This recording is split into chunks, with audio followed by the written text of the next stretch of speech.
Morena koto no airangi aho ke otipoti toko kainga e naene ko Rebecca toko ingoa.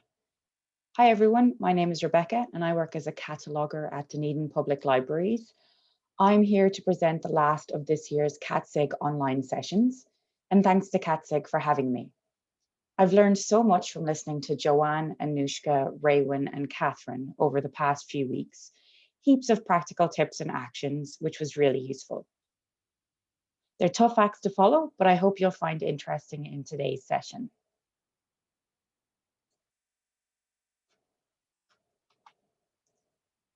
So today I'll provide some background information about the Cataloguing Working Group and what we do. I'll lay out our training videos project, looking at why we're creating them and how the process works. And I'll also play a short example.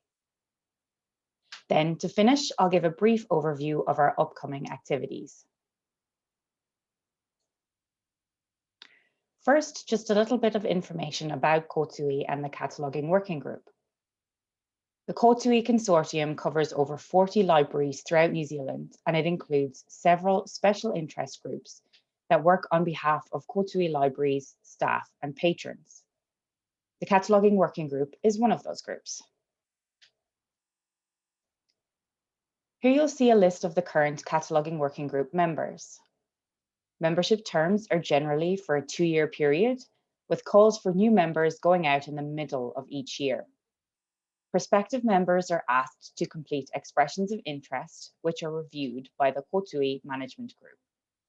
When new members are selected, they buddy up with existing members to learn the ropes. Personally, I've been a member for just over a year now. When I first joined, I was working in collection services and shelving, only becoming a full-time cataloguer earlier this year. Membership in the group is partly what gave me the confidence to apply for that job, having learned so many useful, practical skills while working on regular activities and special projects for the group. I say this just to encourage anyone who has even the smallest amount of cataloguing in their roles or are interested in getting into this area to keep an eye out for opportunities like this. They're not just for people who've been cataloguing for their entire careers and know MARC and RDA and all the other cataloguing acronyms inside out. We learn as we do, and we learn from each other. Being a member of the group is a commitment of time and energy, but it's definitely worth it. Currently, we meet every 2 weeks on a Thursday morning for an hour or so. When working on a big event or project, we do meet more frequently as needed. For example, we did have an extra meeting so I could practice this talk. Our chair, Gail, keeps our minutes, which include regular tasks, special projects, and required actions, some of which I'll go into in a little more detail shortly. These minutes are made available to all Kōtui staff via our intranet, so folks across the consortium can clearly see what we're working on. In April 2018, the Kōtui Managers Executive Group established a Cataloguing Working Group to review and update our bibliographic practices document, which contains the cataloguing policies used across the consortium.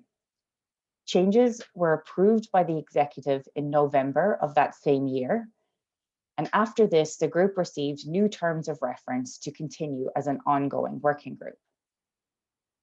Since then, the group has continued to provide strategic direction, leadership, and training to the consortium. And what does that mean? Well, strategic direction might include guidance on how to interpret cataloguing rules, or how, as a consortium, we'll put a specific rule into practice. In terms of leadership, there's a sense of proactiveness within the group when considering projects, activities, or resource development that will benefit staff across the consortium. And this does extend to the training we provide. But how do we do this in practice? Well, I've already mentioned the bibliographic practices document, but I'll now go through it in a bit more detail. I wasn't part of the group for the creation of this document, but I really appreciate the initial hard graft. As a baby cataloguer, I use these guidelines all the time. In fact, when I first started in my role, the moments of, oh my God, what am I doing? What fixed field do I use for CDs? This DVD has subtitles in 15 different languages. That goes in the 041, right? Why are these Mills and Boon series so confusing? Well, I knew I could go to the Bib Practices document as a starting place to get some help with all my questions. Without providing an exhaustive list, the topics it covers include Unicode compliant fonts, why to use them and how to set them up, proposing provisional authorities for name or series headings, and minimum standards for Kōtui bibliographic records. There are also 9 appendices covering everything from recording extent in the 300 fields to Kōtui specific formats for certain genre or form terms. My favorite appendix, because of course I have a favorite, is Appendix 9, Example Records, which pretty much does exactly what it says on the tin, providing sample records in a range of different formats, including large print books, DVDs, audiobooks, kits, and more. I still use this document all the time.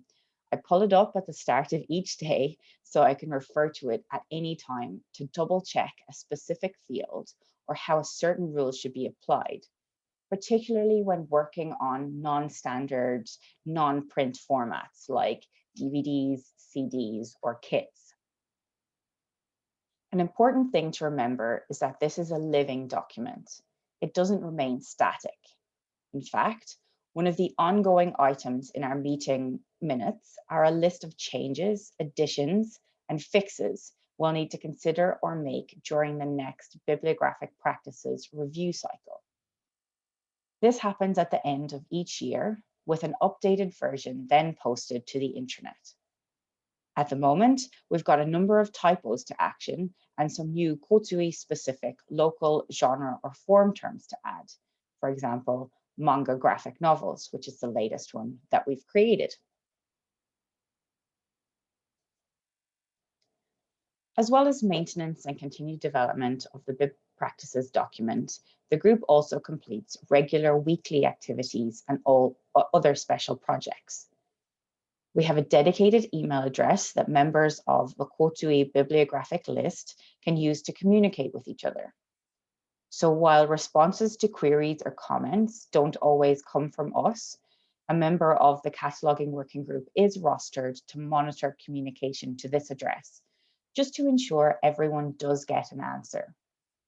Sometimes the reply is straightforward, such as providing clarification about what to do if they can't connect to SmartPort, which is our ILS's Z3950 connection for looking up and retrieving records. Other times, a group discussion is required to consider the query or suggestion, such as whether or not to create a local Kōtui subject heading for dementia-friendly resources.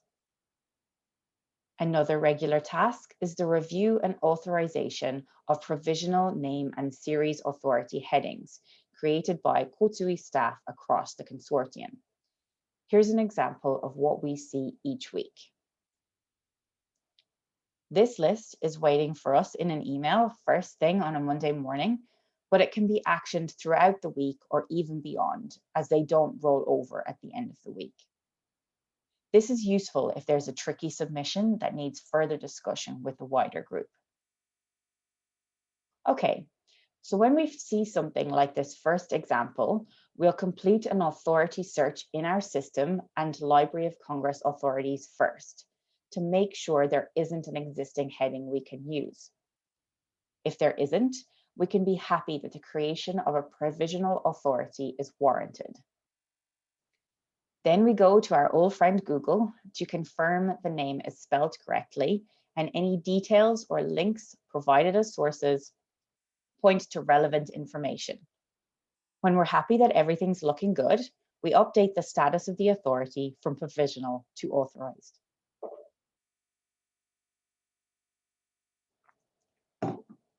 Excuse me. If we need to, we can tweak the suggested heading before authorizing it. For example, adding a C, D, or Q subfield to differentiate between identical names. Excuse me. If we do this, it's best practice to check records that we're using the unmodified heading and update to the most correct format. And this helps to keep our data as tidy as possible. We also work on larger projects and have had some good examples across the past year.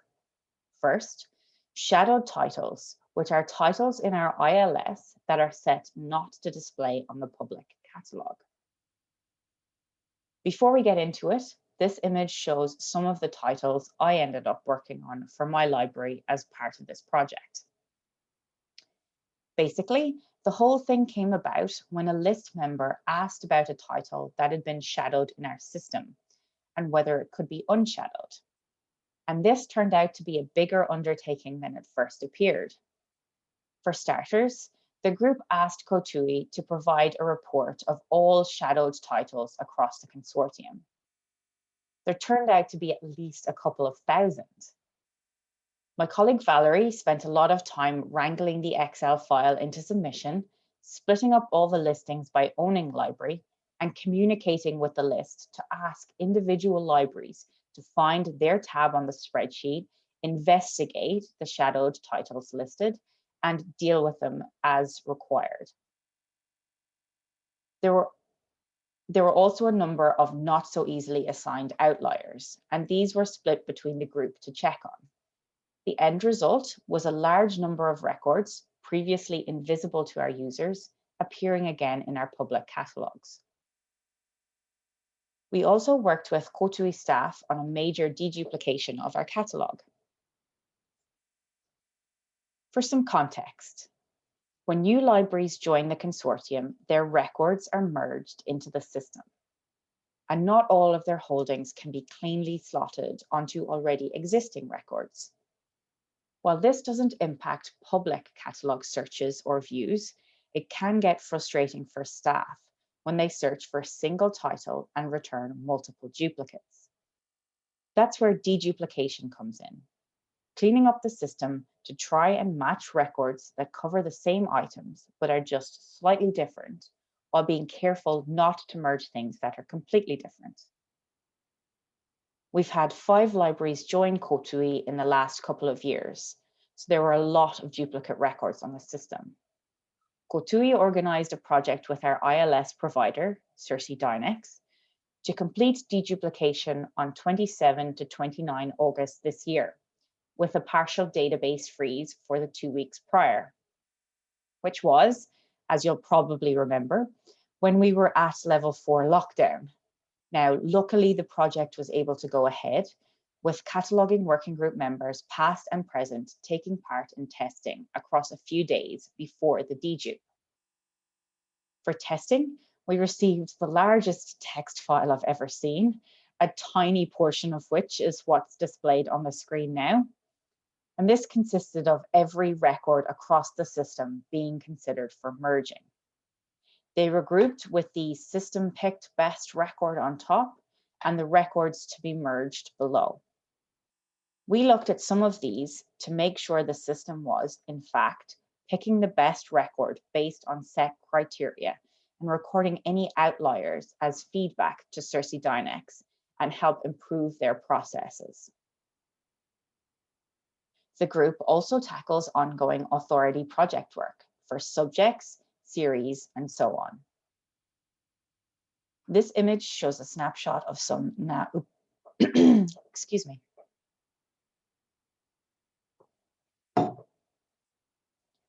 This image shows a snapshot of some na upoko tukutuku terms used by Kōtui libraries. Before his well-deserved retirement, my predecessor, Alan, did a large amount of work on ensuring these Māori subject headings are being used correctly.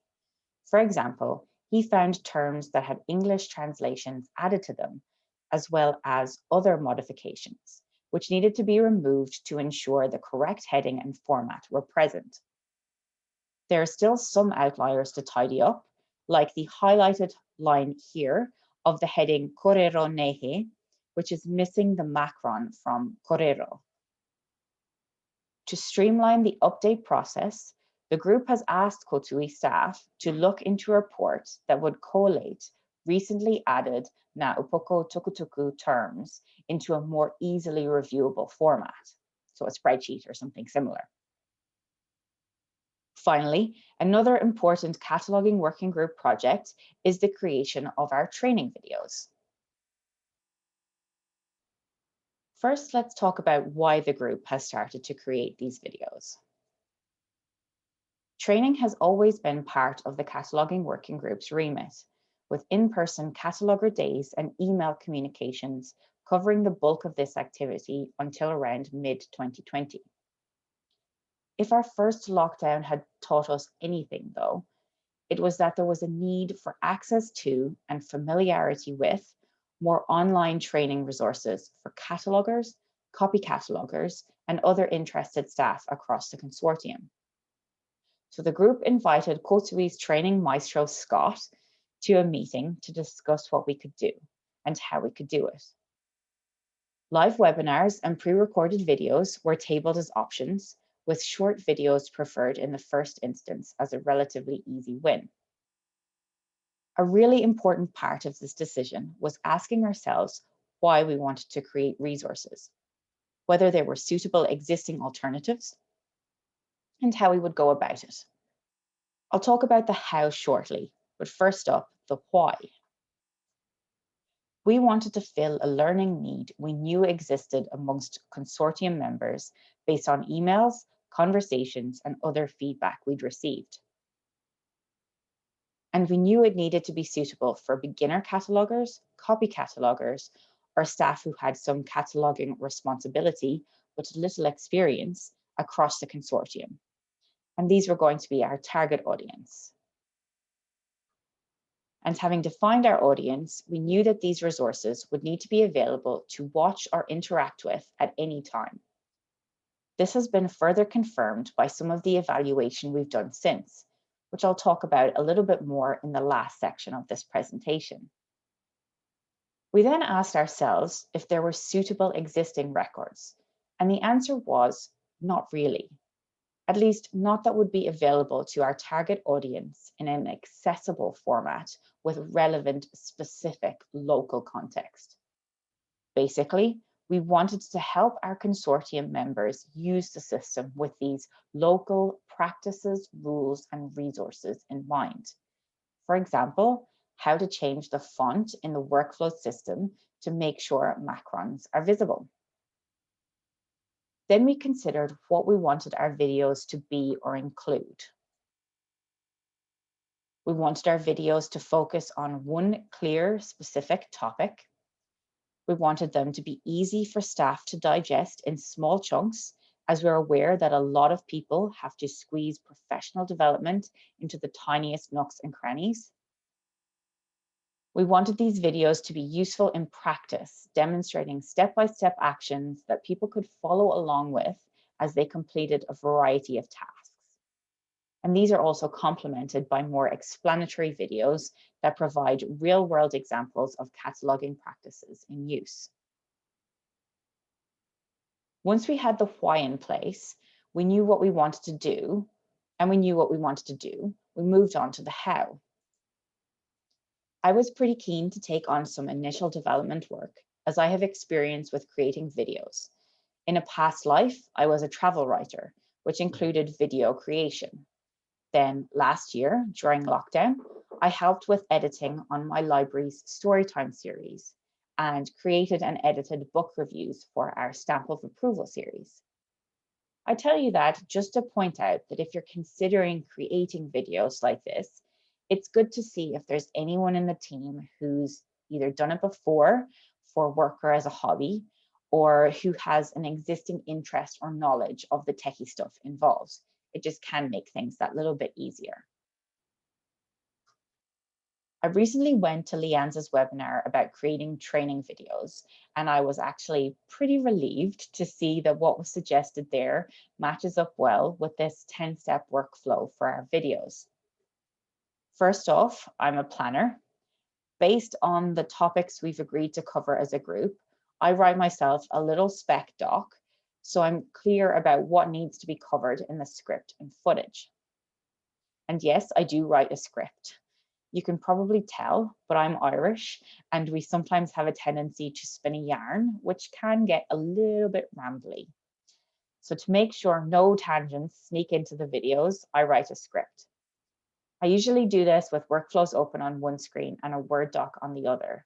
So I make sure I'm hitting all the relevant steps in the correct order without leaving out something important. But then I do pass the script to the rest of the group for review. They catch process gaps, they clarify language, and they pick up on typos. And this last is actually really important because there's nothing more off-putting when trying to record a voiceover than stumbling across a typo. I used to record the voiceover on Zoom too as a separate file, but I found the audio is cleaner if I just record it into my phone. As an alternative, you can use headphones with a microphone if using Zoom because the sound will be clearer. When I play the example video for you in just a little bit, you'll hear some varying audio quality throughout the video. I point this out just to demonstrate how processes change depending on how things come out and how we're always looking to improve the finished product. In this case, I believe I got some really useful feedback on the draft video and actually ended up re-recording a few lines under different recording conditions, which has led to the disparity in quality. And whatever tech I use, I usually record all the script in one go, but repeating lines if I need to and leaving gaps between sessions. This makes it easier to identify where I want to edit when it comes to that part of the process. I do it this way because I don't like messing around with multiple audio files, but it's also perfectly reasonable to record separate sections in separate files. The steps for recording voiceover footage can actually be interchangeable in the process for me, depending on how I'm feeling or whether I need to wait for access to a quiet space to record. I can record the footage from my desk using Zoom. I just share my screen, being careful to select the right display from the multiple options. I use my own Mac laptop to edit the videos because A, I have easy access to it, B, it came with iMovie installed, and C, I'm comfortable with the software. There are heaps of options for editing out there, but I found that keeping the process as simple as I can helps to keep me from getting distracted by unnecessary bells and whistles. When I start a new edit, I always make a copy of the previous project to work into. That way, I don't have to reinvent the wheel each time with regard to opening and closing titles, music, and formatting for on-screen text. I just replace what's already there with new relevant content. When I have a draft, I upload it to my own pCloud storage account, which I already had and had already used during the first lockdown for library work. I send a link to view the video to everyone in the group so they can watch it and provide feedback. There are a lot of cloud options out there, and everyone seems to have access to something different. So if it's getting confusing and you're not spread around the country like us, there is also the option of just, chucking your draft onto a USB and providing that to your reviewers. However you do it though, this review is a key part of the process. As an external set of eyes, or in my case, multiple sets, helps identify errors or areas of improvement before the video goes live. Sometimes this process of editing and reviewing goes through a couple of rounds, basically whatever's required. Once we're all happy with the finished product, I write up some accompanying text for the Kōtui intranet and YouTube, and I send everything off to Scott at Kōtui. He's a complete whiz with all things training, so his input into this project has been invaluable. He'll upload the video to our dedicated playlist on the Kōtui YouTube channel and will let me know when it's ready. Then I'll send an email out to all members of the bibliographic list with a link to watch the video, a bit of info on the content, and what videos we're hoping to work on next. We're also looking into how we might use a platform like Niche Academy to improve our training offerings. Also, there are some future proofing things we need to consider on our workflow, storage, and setup. The Lianza webinar I mentioned earlier gave me some really good ideas about how we might be able to do that by migrating some of these processes through to Microsoft 365 and using their Teams and Stream offerings. But yes, these developments are currently works in progress. Okay, next I'm going to play you the latest video we made, which provides an overview of Library of Congress authorities. Our previous videos clocked in at about 2.5 minutes, but this one is longer at 4 minutes, 20 seconds. That's purely because of the topic, which you could realistically talk about for hours. Okay, here we go.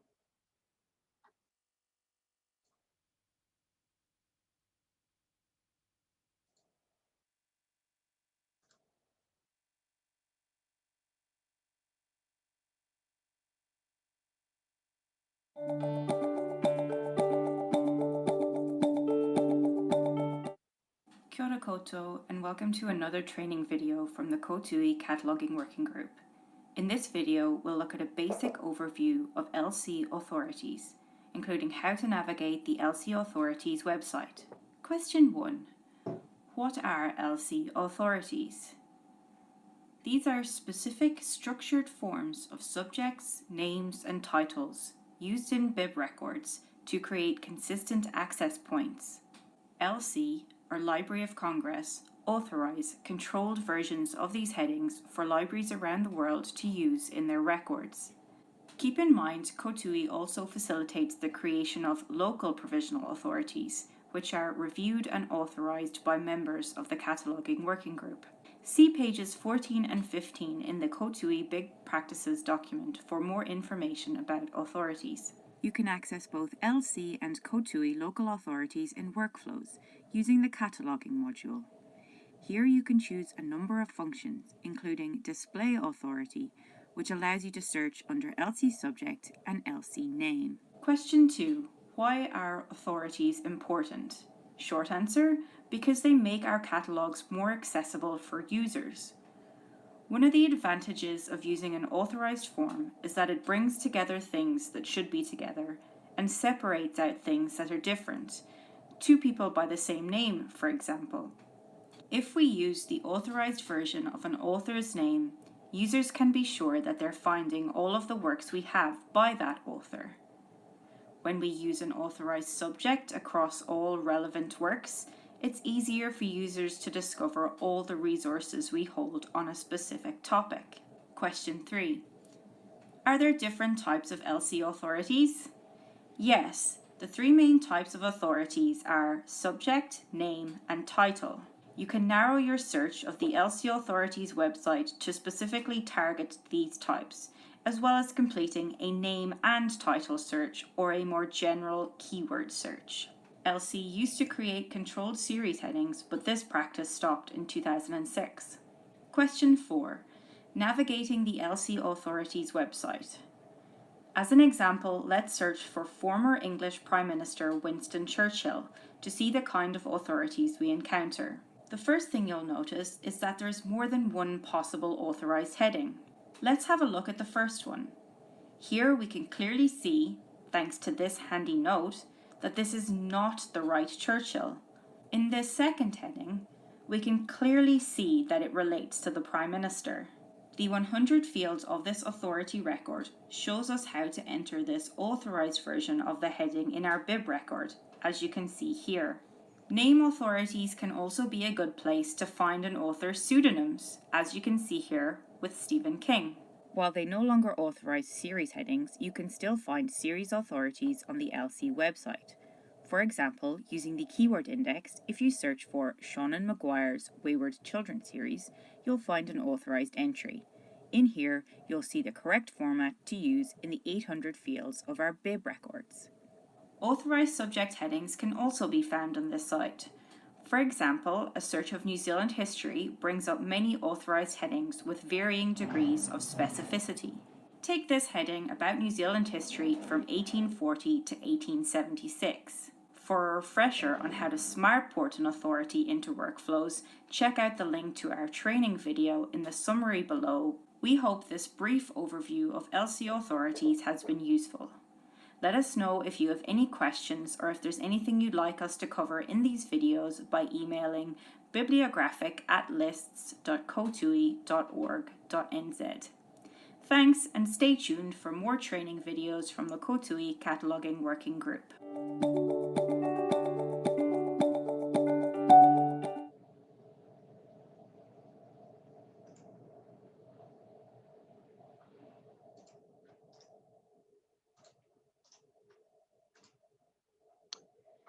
Okay, so when I listened to that, I noticed a bunch of things that I would do differently. Longer shots in some places, stop saying, as you can see here, every other sentence. But with every video we make, we do refine the process, making the videos less time consuming to create and more user friendly. And we're also looking for user input into how we can do this, which I'll talk a little bit more about now as I walk you through some of the latest projects the Cataloguing Working Group is undertaking.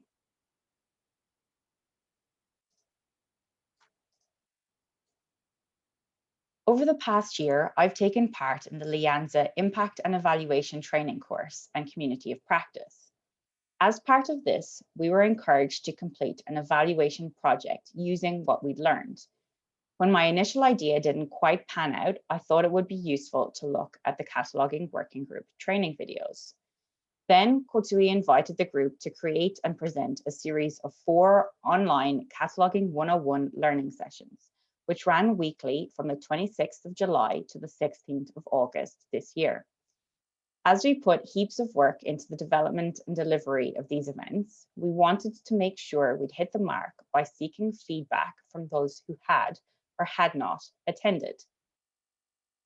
We still wanted to ask about the videos too, though. So to keep from spamming people with surveys, we put together a feedback form with a combined focus of the Cataloguing 101 sessions, the training videos, and an upcoming learning event that we're hoping to put on later this year. As with the creation of the videos, I drafted the content first, then sent it to the group for feedback before drafting up a survey in Google Forms, which was then reviewed by the group again. This image shows part of what the survey looks like. I've pulled together 3 of the most interesting pieces of feedback from the 31-ish respondents we've now had from the survey. This first one is possibly the most interesting and illuminating, and this funky looking pie chart is actually courtesy of Google Forms. I'm really glad that I didn't have to try and make anything like this myself. So this is just a good demonstration of why using something like Google Forms can work quite well when you're trying to pull out your analysis, because it does some of the hard graft for you. This chart shows the answers to the question, do you get time in your weekly schedule for professional development activities, like attending our 101 sessions? Unfortunately, the vast majority of people who answered do not. They just make do, fitting in professional development whenever they can. Now, this could very well be representative of a broader sample of our library communities. To me, it illustrates that it is important, for example, to record webinars and have them available for people to find and have them be free as part of considering how best to reach and serve our target audience. But also that maybe if we're expecting staff to keep up with developments, practices, and more, we need a little bit more consideration around how best to make some time in their schedules for them to do this. One of the things that came up again and again in responses about past and future training needs was the preference for demonstrations as examples. Now, this really helps us when considering video or session length, whether we'll deliver live or use recordings, and what accompanying material might be useful to provide. Another interesting trend was a reminder about the importance of volume and clarity when watching live, but even more importantly for recordings. If you're watching live, you can generally turn up your own sound to compensate. But if a recording is low to begin with, it can become really quite difficult to understand. A good tip for this is a lot of testing. If you look at tiny me in the Zoom window, you'll see I'm wearing headphones and that these have an attached mic. And I'm using these because I've tested talking in this room without the mic. And because it's right next to the library's bindery, it can be a little bit noisy and muffly without the mic. As a group, we spend a real chunk of time on these training activities, whether it's the videos or sessions like the 101s. But the end result, if the end result is that it makes the lives of our time-poor colleagues across the consortium easier, solving a frustrating issue or adding context to an area of interest, then it really is time well spent. Now I'm just going to give you a little bit of information about our upcoming activities. This year, with deduplication and other major projects, the creation of new videos has taken a bit of a backseat, but we haven't forgotten them. And we continue to work on new videos when we can. We don't have a set schedule for when videos are released, but I'm hoping to come up with a more structured plan going forward. And this will be guided by some of the great feedback we got about the videos from our survey. We do have some topics picked out for upcoming videos, and these include how to choose the best record, using local Kōtui genre or form terms, how to create a DVD record using a template, and differences between the 700 and 800 fields. But our major focus in the coming month will be on our online learning event, which will most likely take place in either late November or early December. We're hoping to get the details confirmed and advertisement out as soon as possible, but probably the most important thing to know at this point is that it will be free. It'll be a half-day online event, and we're hoping to record it as well so we can also make it available for those people who don't have the opportunity to watch on the day. We're using the feedback we received from our survey to help confirm topics for the event.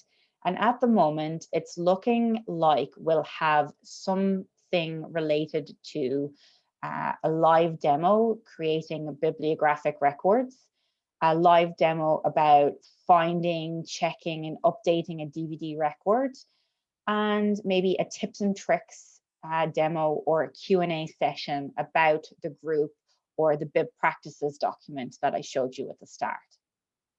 Now, these topics aren't set in stone yet, and as I said, hopefully we'll have more information, including a date, available really soon. I'll end here with the contact details for all the current members of the Cataloguing Working Group. If you're part of the Kōtui Consortium and have specific questions, concerns, or suggested training topics, please do get in touch and consider joining our bibliographic email list. If you think that isn't for you because you're not a full-time cataloger, think again. Whether you're a copy cataloger, a sole charge librarian, or it's for interest only, you're welcome. And for those outside the Kōtui Consortium, we're hoping that we will be able to make links to the YouTube playlists available as soon as we can. We've also had some questions about whether access to the bibliographic practices document can be provided to the wider audience.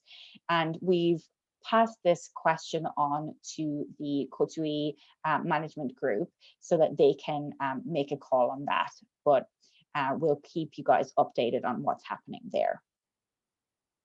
And again, we also had a question about when the training session will be advertised, and we really are hoping to do that very, very soon. Okay, thanks so much for the opportunity to speak today. I just want to end with a whakatoki, e rauringa e oti ai. With many hands, the work will be done. Tēnā koutou katoa.